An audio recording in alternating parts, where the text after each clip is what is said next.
Découvrez un extrait exclusif de ce livre audio et profitez d'un essai gratuit sur Audible via le lien dans la description. Il est parti hier. Je crois qu'il a été déçu et attristé que tu ne veuilles pas le suivre. Les mots de Léna sont accueillis par un silence buté. Si je la considère comme une proche, je n'oublie pas qu'elle fréquente depuis plusieurs mois Bruno, le frère de Benoît, désormais mon ex-petite amie. On peut donc concevoir qu'elle soit prise dans un conflit de loyauté entre sa copine et la famille de son compagnon. Pourtant, je n'ai pas envie qu'elle me juge mal. Dans la mesure où mes enfants étaient exclus, j'ai préféré rompre. Quelle mère digne de ce nom accepterait une proposition aussi inéquitable? D'ailleurs, son manque d'attention à leur égard commençait à devenir problématique. Je comprends, j'aurais sans doute réagi de la même manière. Comment les mecs peuvent-ils imaginer que nous, les femmes, serions prêtes à tout quitter pour leur belle gueule? S'insurge-t-elle. Quant à te demander de choisir entre tes gamins et lui, non mais, au secours! Parce que c'est bien de ça qu'il s'agit, n'est-ce pas? Je te jure, certains hommes sont d'une stupidité qui défie l'entendement. Ok, donc aucun conflit de loyauté à l'horizon. Léna est et reste dans ma team, celle des louves qui placeront toujours l'intérêt de leur louveteau au-dessus de toute autre considération. En voilà une bonne nouvelle. C'est ça, t'as tout compris. Mes mains continuent à emballer les mèches colorées à l'aide d'un pinceau dans les feuilles de papier aluminium. N'empêche que je ne te sens pas particulièrement attristée d'apprendre qu'il se trouve sur un autre continent, fait-elle remarquer en me fixant d'un œil perçant à travers le miroir. Et pour cause. Depuis 3 semaines, toutes mes pensées sont focalisées sur un homme, et ce n'est pas mon ex. La vérité, c'est que je n'arrive pas à me sortir Quentin Delval de la tête depuis notre baiser fiévreux. Nom d'un fer à friser. Rien que d'y songer, je rougis comme une collégienne. Quand c'est fini, c'est fini. Il vaut mieux aller de l'avant. Et puis, ce n'est pas comme si nous avions passé des années ensemble. 6 mois, ce n'est pas si long sur l'échelle d'une vie. J'affiche une expression que j'espère détacher, unique moyen pour qu'elle ne se doute de rien. Léna est perspicace et se rendra vite compte qu'il y a un os de la taille du fémur si je ne joue pas un minimum la comédie, quand bien même je n'ai aucun talent dans ce domaine. Mais bon, ça se tente malgré tout. Au fait, est-ce que tu as des... Sa question est interrompue par l'arrivée inopinée de ma mère, suivie par Constance, Tom et Margot. Mais qu'est-ce que c'est que ce débarquement? Mams, j'ai eu mon brevet avec mention bien, annonce mon ado d'un air pompeux. Aussitôt, un immense sourire éclaire mon visage. Bien joué, chaton, je suis fière de toi. Moi, j'ai eu mon bac avec mention très bien et, cerise sur le gâteau, je suis admise en fac de médecine, s'exclame Margot qui se plante devant lui. Waouh, formidable! Bravo, ma chérie. Même si ce n'est pas réellement une surprise dans la mesure où elle a toujours été une excellente élève, qu'elle choisisse de devenir médecin légiste est en revanche une nouveauté à laquelle je ne m'attendais pas. Sans doute est-ce dû au roman de Patricia Cornwell qu'elle a trouvé dans ma bibliothèque, mettant en scène la célèbre Kay Scarpetta, médecin légiste qui résout des enquêtes. J'avoue être ravie de lui avoir communiqué ma passion des polars bien ficelés. « Il faut croire que c'est la journée des bonnes nouvelles », murmure Mag qui s'est interrompue dans sa tâche pour me rejoindre.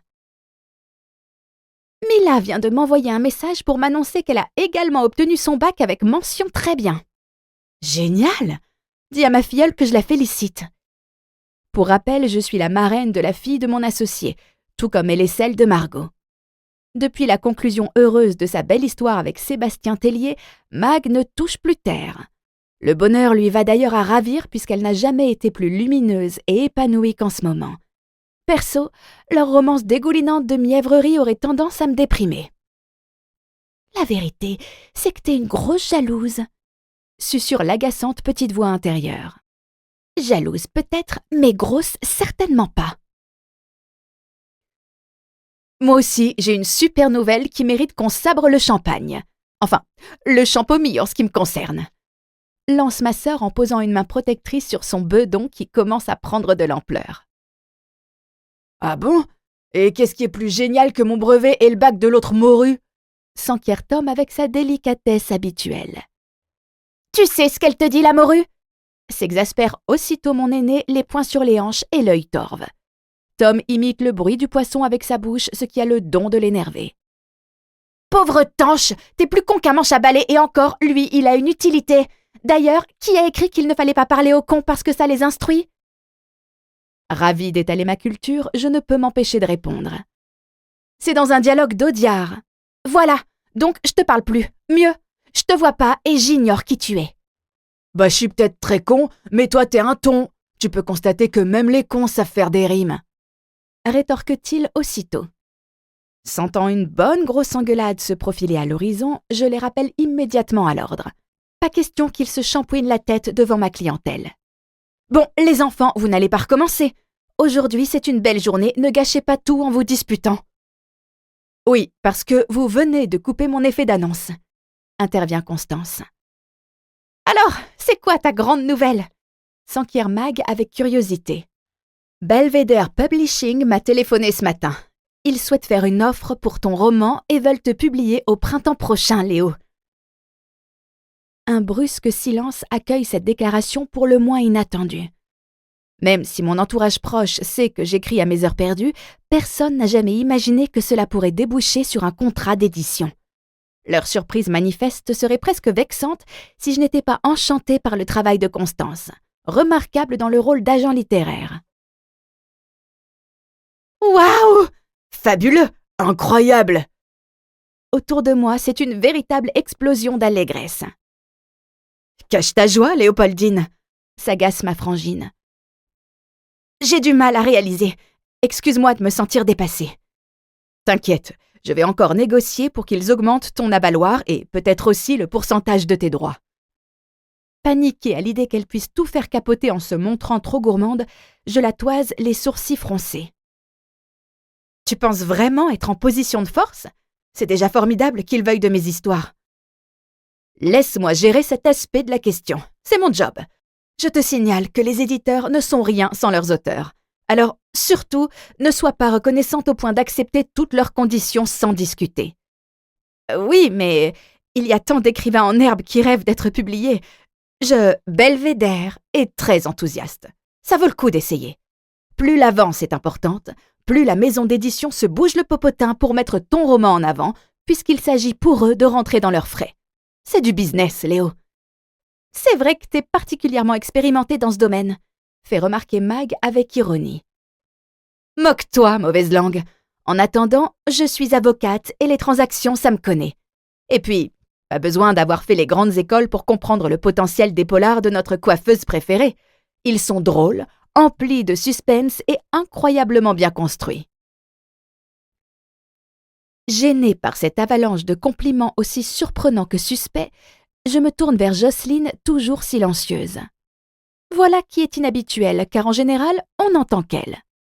« Maman, il y a un problème ?» Un immense sourire éclaire soudain son visage. « J'ai conscience que mon scoop n'est pas aussi prestigieux qu'un contrat d'édition ni plus important qu'un bac ou un brevet, mais j'ai quand même quelque chose à vous annoncer. » Je jette un regard interrogateur à Constance qui hausse les épaules, signe qu'elle ignore de quoi il retourne. Bizarre.